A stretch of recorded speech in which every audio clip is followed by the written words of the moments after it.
everyone, and welcome to another episode of Minecraft Disney World, the series in which I go around the Minecraft recreation of Disney World, pick an attraction, and talk a little bit about the real attraction in the real Disney World. While riding this Minecraft version, this week we're taking a look at a famous ride. We're taking a look at the Haunted Mansion.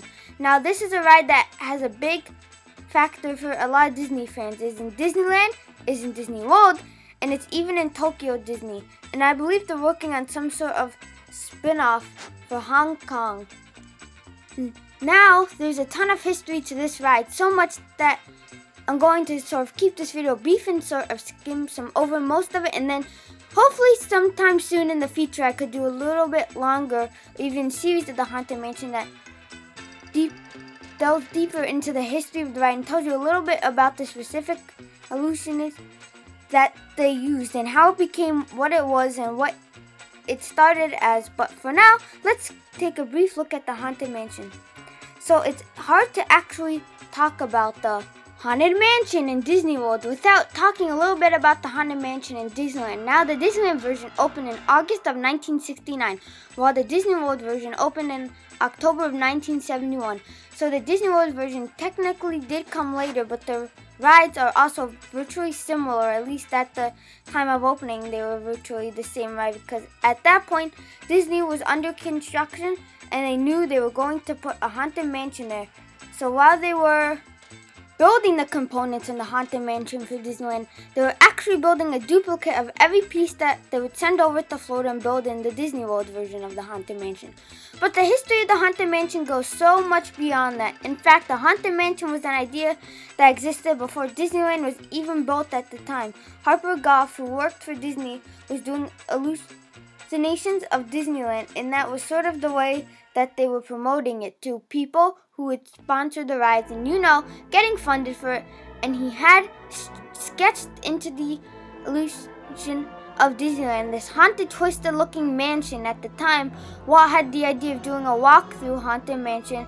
He had developed further by an Imagineer named Ken Anderson, who developed like really rundown, rickety, creepy looking Haunted Mansion. And Walt at the time decided that he didn't like the idea of a rundown building in the park, because you have to remember at the time, Disneyland's main goal was that they wanted to break this sort of idea that a theme park or amusement park was these dirty, untrustworthy places. So he wanted it to look nice. And so he had this well-known saying where he would say, "We'll take care of the outside and we'll let the ghosts take care of the inside." And that's why today, if you look at the Haunted Mansion, both in Disneyland and World, despite looking sort of creepy, they also do look a pretty well built and clean. And they don't look the sort of rickety rundown shack you would see in like Psycho or something. But in any case, Disney had two Imagineers set out on making all these effects for this walkthrough Haunted Mansion that he wanted to build. And these two were Rolly Crump and Yale Gracie, and they were these specialized in these special effects, and they're sort of creating these illusions that would go with stories that Ken Anderson would write down that would, work together in this Haunted Mansion. And this is just a cool little story about how great they were at their job. They were working at Red, which was standard for Walter Elias Disney Enterprises, which is where they created all these effects. And they were so good at it that the cleaning crews would actually become afraid of the effects when they were cleaning the warehouse at night. And they asked the management of the building to leave the lights on and turn the effects off after hours. So naturally would rally. And I did the exact opposite. They connected all these Haunted Mansion effects to a motion sensor switch. So when the cleaning people walked in, it turned off everything on, and then they set this up, and then the next day they came into the warehouse and they found all the effects were running and there was just a broom left in the middle of the floor.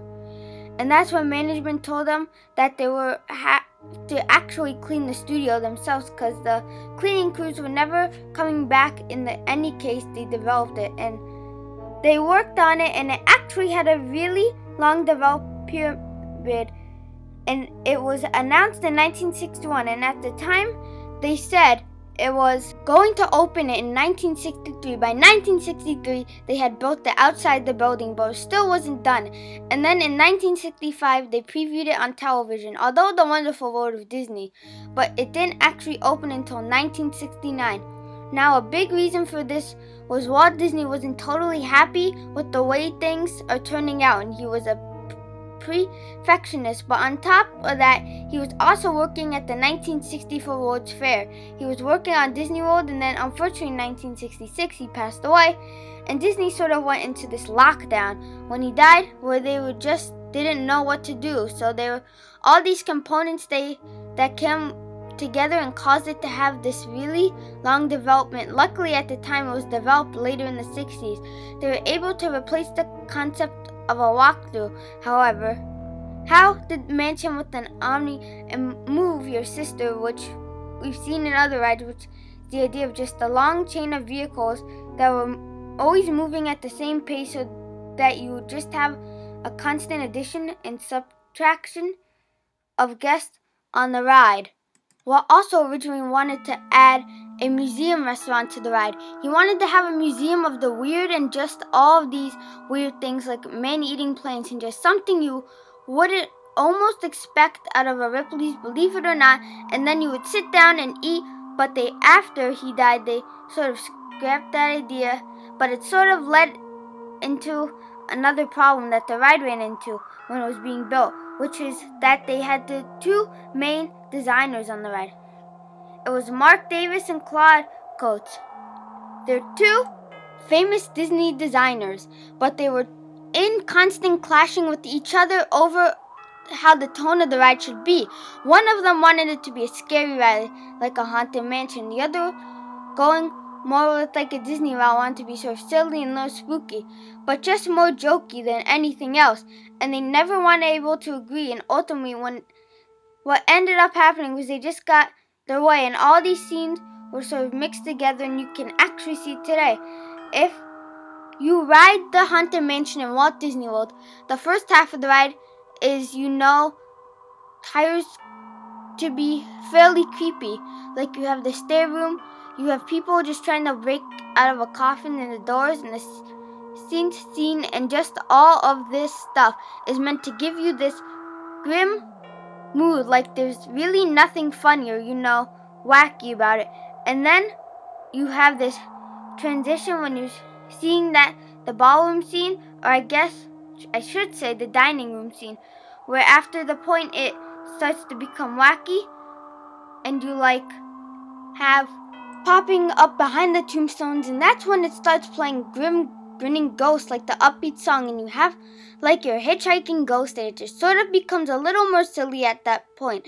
And so you can just sort of see the influence between the two designers in each particular seat. Now in Disneyland, the Haunted Mansion was replaced in New Orleans Square, so the outside ride looks very much like, by a New Orleans sort of architecture. You actually see it in Port Orleans, the resort, whereas there was no New Orleans Square in Disney World, so they just had to sort of put it in Liberty Square. So they ended up using a more Dutch agriculture style, something you would see like in the Hudson River Valley of New York or Pennsylvania, rather than New Orleans in the down south of Louisiana. So they have very different outsides. They had very similar insides. Now it's sort of changed. Every winter they sort of redid the Disneyland version that theme it towards the Nightmare Before Christmas. And then, the Disney World version saw revamp, where they added different scenes, and there are actually a couple more scenes just in general, because the only thing Disneyland had Disney World had, I should say, the Disneyland, and it was like the extra space, and so allowed them to build out more and do more. And that's just sort of how the Haunted Mansion developed. Like, you ride in the Omni Mover, you just go through all these scenes, and the concept is that there are 999 ghosts in the Haunted Mansion, and there's always room for one more. If you want to apply, it's a great ride because it just set a deep-rooted origin with Walt Disney. And I think there are a few rides today where we can really say that we had a lot of involvement, and he may not have been there to see it open or to see the final product, but this was sort of one of those ideas that spawned from him, and so that sort of makes it special.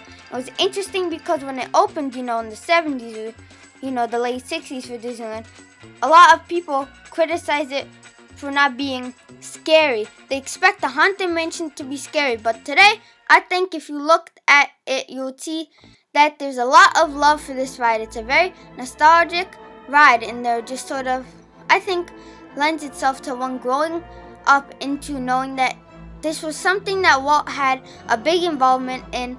Any case, there's so much more to talk about. When it comes to the Haunted Mansion, I haven't even gone into detail of like specific illusions and how they do them, and how they develop, but hopefully more in the future I could cover stuff like that. In any case, I hope you have a fantastic day, and if you have any other suggestions for any other rides I should do, leave them in the comments below, and I'll see you guys all next time. Bye.